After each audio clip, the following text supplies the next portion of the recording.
আল্লাহ সুবহানাহু ওয়া তাআলা বলেন, লা ইন শাকারতুম লা আযীদান্নাকুম ওয়া ইন কাফারতুম ইন্না আযাবি লাশাদীদ।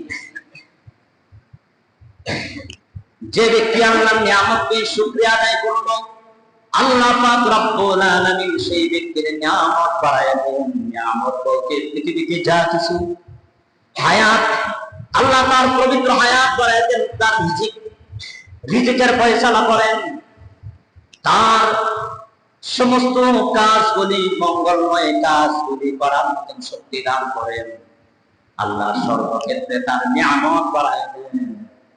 আর যে ব্যক্তি আল্লাহ পাকের নিয়ামত, এই নিয়ামত বলতে আল্লাহ তাআলা আমাদেরকে দুটি চক্ষু দান করেছেন, যার চক্ষু নাই সেই ভূতে চোখের কি গুণ, চোখের কি মর্যাদা। যার হাত নাই পাও নাই, আল্লাহ তাআলা আমাদেরকে সুন্দর করে দুটি চোখ, দুটি কান, দুটি জিহ্বা আল্লাহ পাক রব্বুল আলামিন সুন্দর করে গঠন করে বানিয়েছে, দুনিয়ার বাড়িতে পাঠিয়েছেন। এটাও আল্লাহ পাকের নিয়ামত। ক্ষমতায় যারা থাকে, এটাও আল্লাহ পাকের এক নিয়ামত। যারা সুখে থাকে, এটাও আল্লাহ পাকের নিয়ামত। যারা সুস্থ অবস্থা আছে, আল্লাহ পাকের নিয়ামত। যারা অসুস্থতার মধ্যে আছে, এটাও আল্লাহ পাকের নিয়ামত। এটা হলো আল্লাহর পরীক্ষা। যে ব্যক্তি আল্লাহর নিয়ামত নিয়ে শরীর সুস্থ,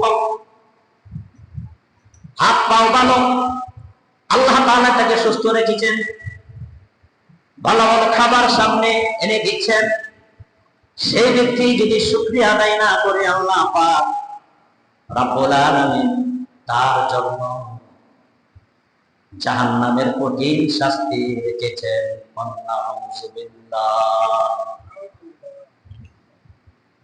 আল্লাহ পাকের নিয়ামতের শুকরিয়া আদায় করতে হবে সর্ব অবস্থায়।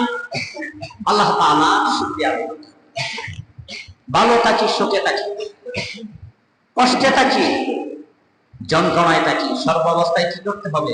আল্লাহ তাআলার শুকরিয়া আদায় করতে হবে। যদি আল্লাহ তাআলা শুকরিয়া আদায় করে, আল্লাহ সুবহানাহু ওয়া তাআলা নিয়ামত বাড়ায় দেবেন। আর শুকরিয়া আদায় যারা করবে না, নিয়ামত কি ছিনিয়ে নেবে। ক্ষমতার মসনদে বসে যারা, ক্ষমতার মসনদে বসে যারা, এটা আল্লাহ পাকের নিয়ামত, আল্লাহর দান, যারা সঠিকভাবে দায়িত্ব পালন করলো না, আল্লাহ তাআলা তাদেরকে এমন ভাবে জিন্দগি করেন এবং আল্লাহ তাআলা তাদেরকে জিন্দগি অপমানিত করে বাংলার জমিনে দেখিয়েছেন। ঠিক না? দেখিয়েছেন। সম্মানিত মুসলিম, কেন আমরা নবীজির সিরাত নিয়ে, নবীজির জীবন আদর্শ নিয়ে আমরা অনেক জমা যাবত আলোচনা করে আসছিলাম ধারাবাহিকভাবে। গত জমায় আলোচনা করেছিলাম আল্লাহর নবীর কারাবন্দী জীবন, জেলখানার জীবন। গত জমায় আলোচনাটা শেষ করতে পারলাম না। আল্লাহ সুবহানাহু ওয়া তাআলা নবীজিকে নবুয়ত দান করার পর কাফেররা, সমস্ত মক্কার কাফের যারা, আবু জাহেল, আবু লাহাব, উতবা, শাইবা যারা ছিল, সকলেই নবীজিকে আলামিন বলতো, সত্যবাদী। তার মতন ভালো মানুষ মক্কায় নাই। আল্লাহ নবীজিকে কালেমার দাওয়াত দিলেন, কোরআনের কথা বলেন, ইসলামের কথা বলেন। তখন থেকে সমস্ত মক্কার কাফেররা এক পর্যায়ে নবীজি জেলখানায় বন্দী হলো। যারা ঈমান এনেছিল, গত জমায় বলেছিলেন 53 জন সাহাবী। কয়জন? 7 জন নারী, 2 জন শিশু, বাকিগুলি পুরুষ। নবীজি সহ শিহাবে আবু তালেব নামক কারাগার, মৃত্যু কারাগার, কারাগারে যে তারা বন্দী করবে। কোরআনে কারীমের সূরা আনফালের 60 নম্বর আয়াত, তারা বলবেন ওয়া ইযযাম কুরু বিকাল্লাযিনা কাফারু লিয়ুসবিতুকা আও ইয়াকতুলুকা আও ইখরুজু। তারা সিদ্ধান্ত নিল মুহাম্মদ সাল্লাল্লাহু আলাইহি ওয়াসাল্লামকে কি করবে? বন্দী করবে, না হয় হত্যা করবে, আউই খরুজ না হয় নাগরিকত্ব ক্যান্সেল করে তাকে দেশ থেকে তাড়িয়ে দিবি। সিদ্ধান্ত মতো কাজ। 53 জন সাহাবী সহ জেলখানায় যখন বন্দী শিহাবে আবু তালেব, গত জুমায় বলেছিলাম 1 বছর। কত বছর জেল কেটেছিলেন? কত বছর? 3 বছর। কত বছর? 3 বছর জেলখানায় ছিলেন। বাংলাদেশে অসংখ্য আলেমও 3 বছর জেলখানায় ছিল, কারো কারো 12 বছর। আল্লামা দিলার হোসেন সাইদি, যাকে সারা পৃথিবীর মানুষ কোরআনের পাখি বলেছিলেন, উনি ইস্তেকামের উপর মৃত্যু পর্যন্ত অটল ছিলেন। যারা বিপদ মুহূর্তে অটল থাকবে তাদেরকে আল্লাহ তাআলা বিজয় দান করবেন। সুবহানাল্লাহ। আল্লাহর নবী হুজুর আকরাম সাল্লাল্লাহু আলাইহি ওয়াসাল্লাম 53 জন সাহাবী সহ শিহাবে আবু তালেব, আবু জাহেল কারাগারের মধ্যে যখন বন্দী করলো, প্রথম বছর কেটে গেল, দ্বিতীয় বছর কেটে গেল, তৃতীয় বছর 6 মাস আগে থেকে খানা পিনা বন্ধ করে দিল। খানা বন্ধ করে দেওয়ার পর গত জমায় বলেছিলাম যে আবু জাহেলের উপদেষ্টা ছিল 3 জন, 11 জন মন্ত্রী পরিষদ ছিল। 3 জনের মধ্যে যিনি প্রথম উপদেষ্টা, তার নাম ছিল হিশাম ইবনে উমর। 82 বছর বয়স। ওনার বিবেকে সারা দিল, আহা, মক্কার ভালো মানুষগুলিকে মুহাম্মদ সাল্লাল্লাহু আলাইহি ওয়াসাল্লাম আমাদের ধর্মের সাথে একমত না, কিন্তু তাদের মতন ভালো মানুষ তো মক্কায় নাই।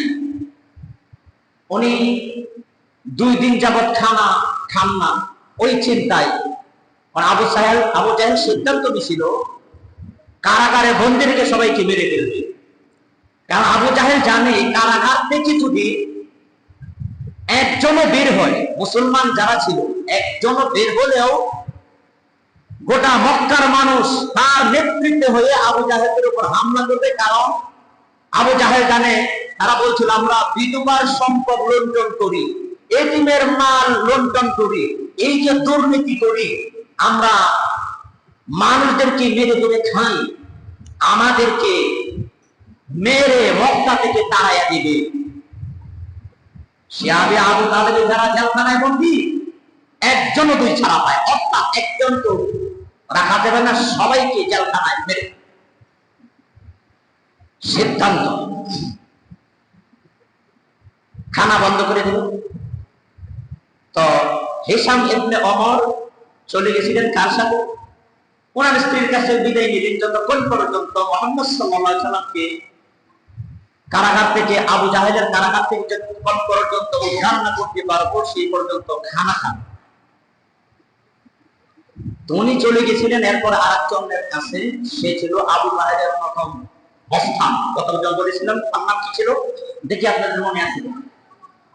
জুহাইর ইবনে আবু উমাইয়া, নবীজির দুধ ভাই ছিলেন। তার সাথে পরামর্শ করে সরকার সিদ্ধান্ত নিয়েছে মুহাম্মদ সাল্লাল্লাহু আলাইহি ওয়াসাল্লাম মক্কার ভালো মানুষকে মেরে ফেলবে। আবু জুহাইর ইবনে উমাইয়া বলেছিল মুহাম্মদ সাল্লাল্লাহু আলাইহি ওয়াসাল্লাম আমার দুধ ভাই, তাদেরকে যেমনি হোক, আবু জাহেল সিদ্ধান্ত নিয়েছে তাদেরকে মেরে ফেলবে, তাদেরকে উদ্ধার করতে হবে। প্রয়োজনে আবু জাহেলকে মেরে ফেলবে। এরপরে তারা কয়জন হলো? হিশাম ইবনে ওমর, আর একজন হলো জুহাইর ইবনে, নাম বলে মনে রাখবেন, এটি কাফের ছিল মক্কা, তারা কিন্তু মুসলমান ছিল না, মক্কার বড় বড় কাফের ছিল। জুহাইর ইবনে উমাইয়া কয়জন গেল? 2 জন। তারা 2 জন চলে গেল মুতঈম ইবনে আদি ইবনে হাতিম তায়ের বাড়িতে। হাতিম তায়ের ছেলে আদি ছেলে মুতঈম। গত জমায় আলোচনাটা এখানে রেখে দিয়েছিলাম। মুতঈম ইবনে আদির একটা ছেলে হয়েছিল নবীজি কারাগারে যাওয়ার আগে। তখন আল্লাহ নবীকে, আল্লাহ সবার সাথে সম্পর্ক ভালো রাখতেন। মুতঈম ইবনে আদির বাড়িতে গেলেন, আল্লাহ নবীর কোলে এনে দিলেন।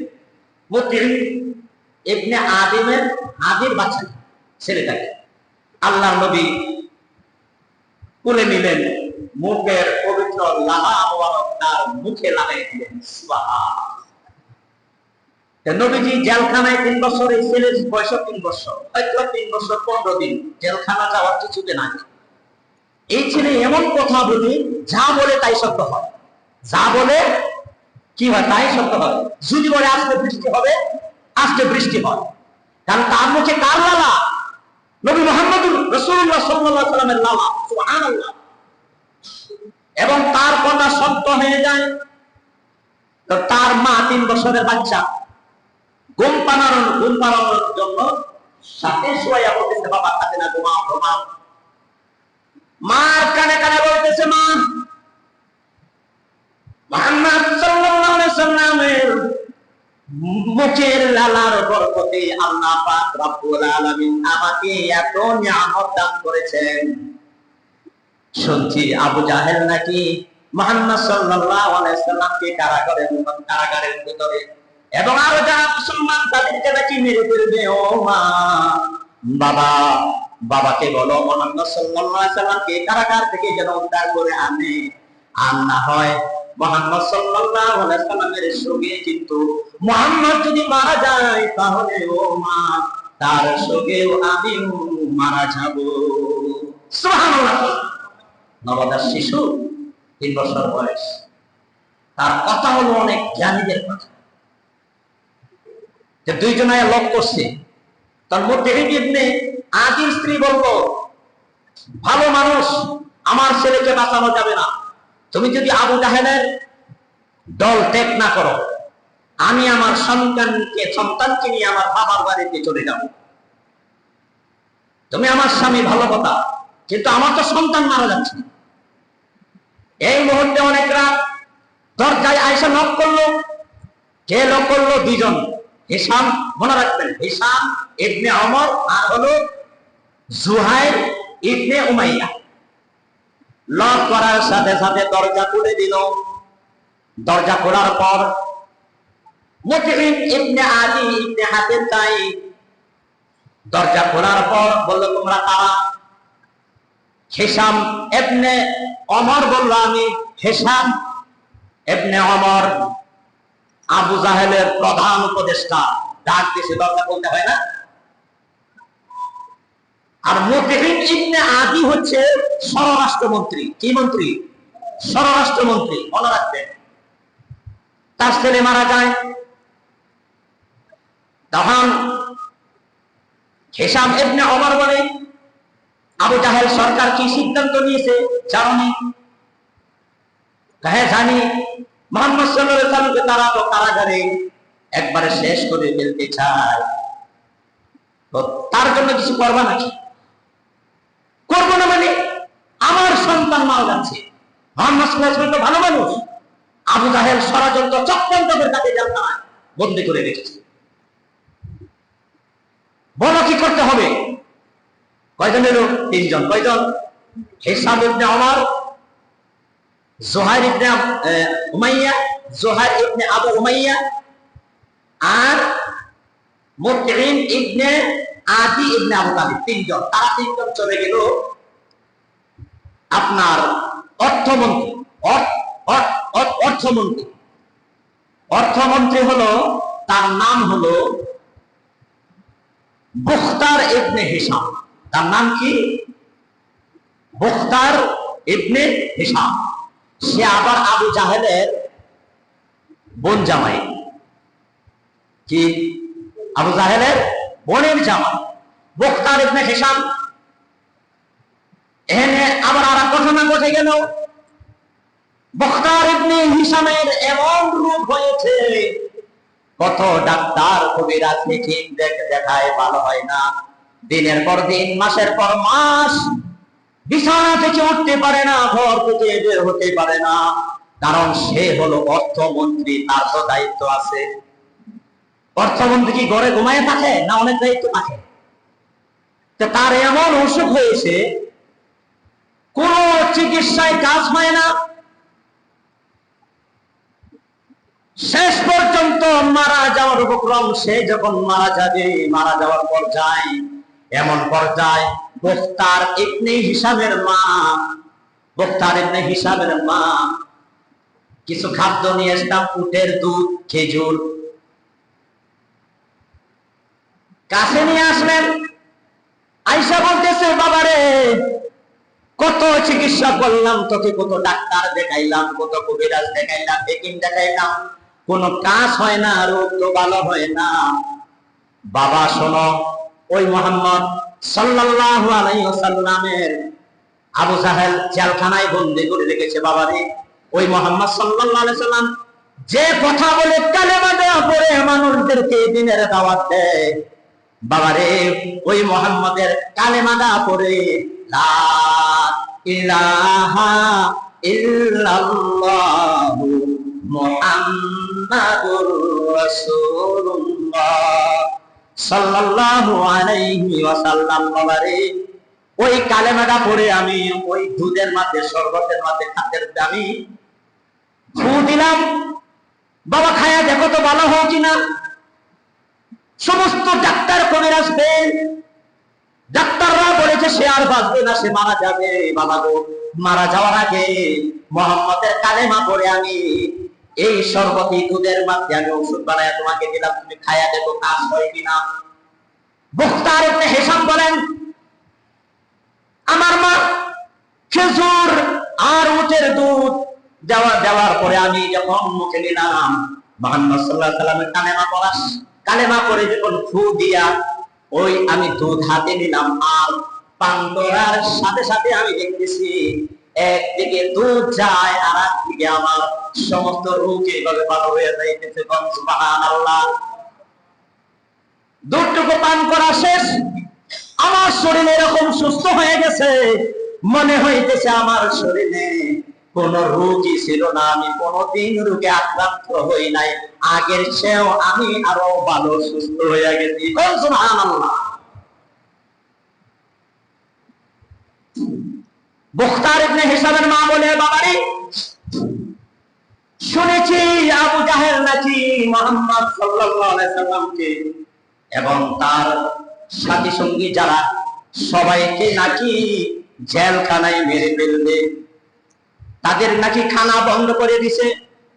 ও বাবা, যে মুহাম্মদের কালেমা পড়ে তোমাকে আমি দুধে ফু দিয়া তুমি ভালো হয়ে গেছো, বাবা গো, আমি মা হয়ে ওসিয়ত করে গেলাম ওই মুহাম্মদ সাল্লাল্লাহু আলাইহি সাল্লামের বিরুদ্ধে তুমি কখনো কাজ করিও না, বরং যদি পারো মুহাম্মদ সাল্লাল্লাহু আলাইহি সাল্লামকে তুমি সাহায্য সহযোগিতা করবে, এটা হলো আমি মার আদেশ। তারা কিন্তু মুসলমান না, কট্টর কাফের। কত করুণ ঘটনা কাহিনী, চিন্তা করেন। ওই ঘটনা ঘটে যাওয়ার পর তখন দরজার মধ্যে নক করলো তিনজন। কয়জন? হিশাম ইবনে ওমর, যুহাইর ইবনে উমাইয়া আর মুতঈম ইবনে আদি ইবনে হাতিম ভাই। দরজায় নক করার সাথে সাথে দরজা খুলে দিলেন আর বললেন, আপনারা কারা? দরজা খুলবেন। হিশাম ইবনে ওমর বলেন, আমি হিশাম ইবনে ওমর। দেখেদের সাথে আরো তিনজন, তারা তিনজন। বখতার ইবনে হিশাম বলেন, কেন এসেছেন? কে এসেছি, সরকার কি সিদ্ধান্ত নিয়েছে তো জানো। মুহাম্মদ সাল্লাল্লাহু আলাইহি সাল্লাম তো ভালো মানুষটি না খেয়ে মারা যাচ্ছে। গত জমায় আলোচনা করে, খানা যখন একটি মানুষ খানা না খেয়ে কয়দিন থাকতে পারে, পায়খানা কঠিন হয়ে গেছে, কোষ্ঠকাঠিন্য হয়ে গেছে, প্রস্রাবের সাথে ব্লাড যাইতেছে এবং জিহ্বা পুরি শুকায় গেছে, শিশুগুলি পানি নাই, স্তন শুকায় গেছে, খাদ্য নাই। আল্লাহর নবী বলেন, বাবলা গাছের পাতা চিবিয়ে চিবিয়ে খেয়ে আমি কয়েক মাস জীবন আল্লাহ পাক রব্বুল আলামিন আমাকে রেখেছেন। বখতার ইবনে হিশামের বাড়িতে যখন আসলেন, বখতার ইবনে হিশাম আবু জাহেলের বোন জামাই, বড় বোন জামাই, কিন্তু বড় বোনের জামাই। এত ভালো মানুষ ছিল, তারা জেলখানায় খানা নেবে, জেলখানার ভিতরে মেরে ফেলবে, তাদের জন্য কিছু করা যায় কিনা? তো করবো না মানে দরকার হলে ওর বোনকে ডিভোর্স দিয়ে দিব। ওর বোন আছে আমার ঘরে।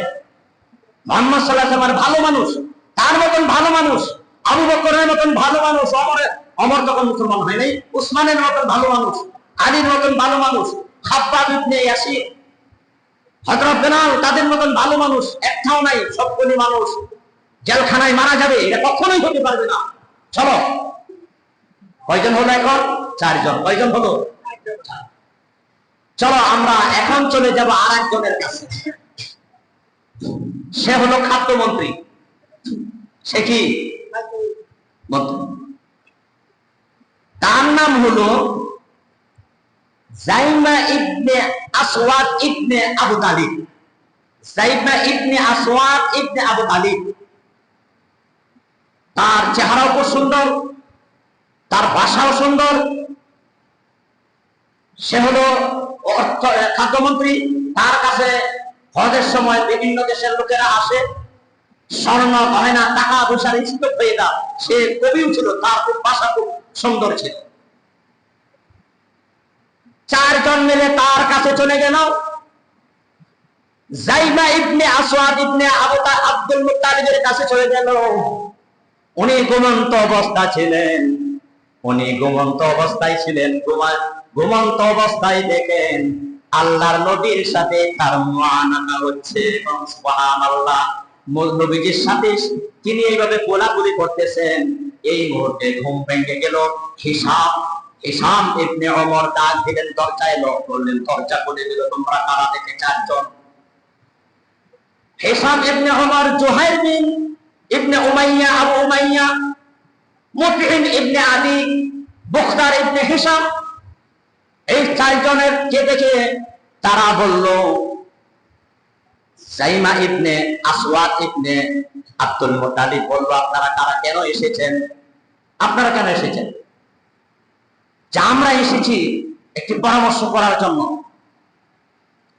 সরকার সিদ্ধান্ত নিয়েছে মক্কার সবচেয়ে ভালো মানুষ যারা জেলখানায়, সবগুলি মানুষের আজকে 6 মাস যাবত খানা বন্ধ করে দিয়েছে।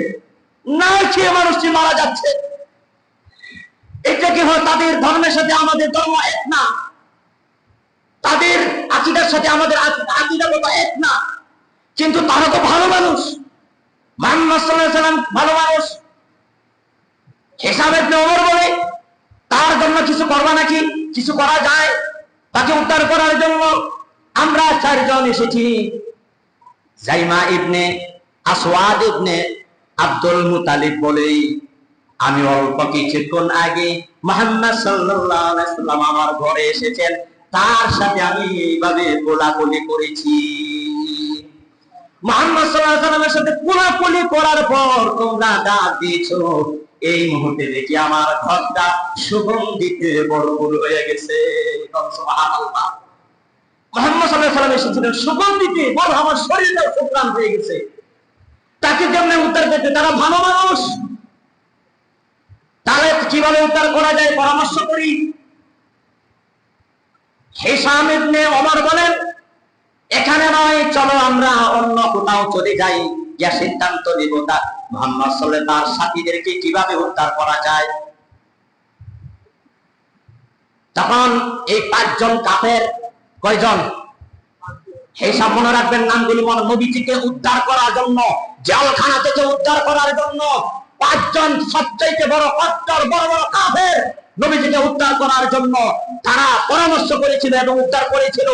বাংলার জমিনে হকপন্থী আলেমদেরকে যখন রিমান্ডে, যখন জেলখানায় ঢোকাইলো, তখন নামদারি মুসলমান ওই নাস্তিক মোর্তা স্বৈরাচারী হাসিনা হাসিনা তাদের মায়া হয় নাই। আল্লাহ তাআলা দেখিয়ে দিয়েছেন আলেমদের নির্যাতন করলে কি পরিণতি হয়। যাই হোক, আমি ওইদিকে যাচ্ছি না। তখন 5 জন মিলে তারা চলে গেলেন একটি পাহাড়। সেই পাহাড়টার নাম হলো হাজ্জাম। পাহাড়ের নাম কি? ইতিহাস মনে রাখবেন। হাজ্জাম নামক উঁচু উঁচু পাহাড়। সেখানে উঠলেন। 82 বছর বয়স হিশাম ইবনে ওমরের বুড়া মানুষ পাহাড় বেয়ে উপরে যখন উঠলেন, হাতের উপরে হাত রাখলেন, ওই 5 জন কট্টর কাপড় সিদ্ধান্ত নিলেন যে আমরা মুহাম্মদ সাল্লাল্লাহু আলাইহি সাল্লাম এবং তার সাথীদেরকে শিয়াবে, আর জেলখানার নাম কি ছিল? আবু জাহেলের জেলখানার নাম শিয়াবে আবু তালেব। যতক্ষণ পর্যন্ত জেলখানা থেকে জালের খানা ভেঙে উদ্ধার না করতে পারবো, সেই পর্যন্ত আমরা ঘরে যাব না। সুবহানাল্লাহ। খেলা হলো আল্লাহর কাজ। ওই কাফেররা বলছিল লিয়ুসবিতুকা, তাকে বন্দী করব, আও ইয়াকতুলুকা, হত্যা করব, ওয়া ইখরিজুকা, না হয় নাগরিকত্ব ক্যান্সেল করে তাকে বহিষ্কার করব, দেশ থেকে তারাই দিব। আল্লাহ তাআলা বলেন ওয়া ইয়ামকুরুনা ওয়া ইয়ামকুরুল্লাহ ওয়াল্লাহু খায়রুল মাকিরিন। ওরা ষড়যন্ত্রকে আল্লাহ পাক রব্বুল আলামিন কৌশল অবলম্বন করলেন। কোন সুবহানাল্লাহ। এই 5 জন কাফের পাহাড় মাথা উঠে শপথ গ্রহণ করলেন আর বললেন তাদেরকে যে পর্যন্ত উদ্ধার না করতে পারবো সেই পর্যন্ত বাসায় ফিরব না। আর সিদ্ধান্ত নিলেন হিসাম ইবনে ওমর, ওই যে বড় মস্তান সুহাইল ইবনে আবু উমাইয়া, তাকে বললেন তুমি সর্বপ্রথম ধমক দিবা, আর মুতাহিদ ইবনে আদি তাকে বললেন তুমি ভালো করে ধরবা। তারা এখানে সিদ্ধান্ত দিয়েছে কথা কলি ধরবা আবু জাহেলকে। যাই হোক আমি সব করে দিছি। ওই 5 জন কাফের আবু জাহেলের দরজার মধ্যে গেল, করলো কে? হিসাম ইবনে ওমর বলেন আমি হিসাম ইবনে ওমর এসেছি, প্রধান উপদেষ্টা। আবু জাহেলের প্রধান উপদেষ্টা ছিল হিসাম ইবনে ওমর। আবু জাহেল প্রধান উপদেষ্টা ডাক দিয়েছে, সরকার প্রেসিডেন্ট রক্ষা করতে হবে না? দরজা খুলে দেখে 5 জন। তোমরা না, সাথে সাথে ঢুকলেন, এই দরজা বন্ধ করো। আবু জাহেল এই তাড়াতাড়ি কই, তাড়াতাড়ি আসো, শরবত দাও, উটের দুধ দাও, খেজুর দাও, নেতারা যা করে আর কি, বুঝেন না? খুব সমস্যা করতে লাগলো। হিসাম ইবনে ওমর বলেন কিচ্ছু খাবো না। সুহাইল ইবনে আবু উমাইয়া বলেন চাবিটা কই, কোথায় দাও? জেলখানার চাবি দাও। আর হিসাম ইবনে ওমর কি বলে সেটা শোনো, জীবনে বহু খুন করেছি, প্রয়োজনে আজকে একটা খুন করব, তবু মুহাম্মদ সাল্লাল্লাহু আলাইহি সাল্লামকে জেলখানা থেকে মুক্তি করব। আর মুতাহিদ ইবনে আদি বলে তাড়াতাড়ি চাবি দাও। একজনের পর একজন এইভাবে আবু জাহেলের উপর ক্ষিপ্ত হতে লাগলো। আবু জাহেল বলল তোমরা যে, হ্যাঁ আমরাই তো তোমার সরকারি টিকায় রাখছি, আমরা যদি না থাকতাম তোমাকে সরকার কে বানাতো?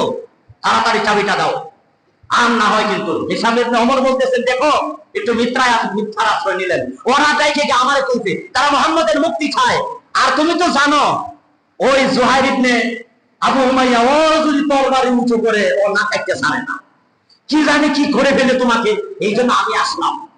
তাড়াতাড়ি ওরা কি করে মুহাম্মদের মুক্তি চায়। আবু জাহেল ধরে চাবি দিল আর বললো দেখো দেশটা আবার উদ্ধার করে যেন নিয়ে যায়, দেশটা যেন আবার দখল না করে। ঠিক আছে বস, ওইটা ঠিক আছে।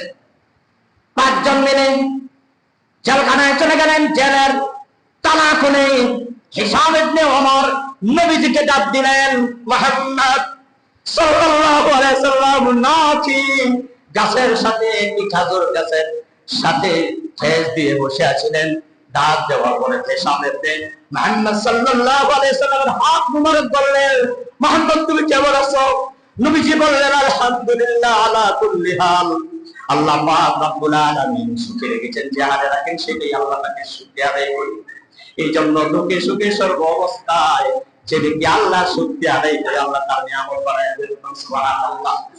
যাই হোক এখানে আরো সবগুলি মানুষ, আর এই 5 জন মন্ত্রী যখন যায় তখন এলাকার লোকজন তোমরা কই যাও যে মুহাম্মদ সাল্লাল্লাহু আলাইহি সাল্লামকে উদ্ধার করতে, কারণ সমস্ত জনগণ মুহাম্মদ সাল্লাল্লাহু আলাইহি সাল্লামের পক্ষে ছিল।